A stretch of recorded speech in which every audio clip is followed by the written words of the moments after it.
Build closures in a loop. Call them. They all return the same wrong number. Here's why. A closure is a function that remembers variables from its enclosing scope. But Python doesn't snapshot the value at definition time. It captures the variable by reference as a live reference to the name. The variable is only looked up when the closure actually runs. This is called late binding. Here's the classic trap. A list comprehension creates 5 lambdas, each referencing I. When the loop ends, I is 4. Call any lambda. They all return 4. They don't capture the value, only the name. The standard fix is to use a default argument. Write lambda I equals I.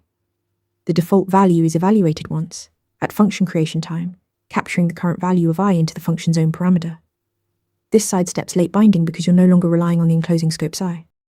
2 other approaches work equally well. functools. Partial wraps a callable with pre-bound arguments binding the current value eagerly. A factory function, a dedicated function that takes I and returns a closure, forces a new scope per iteration so each closure gets its own independent copy of the variable.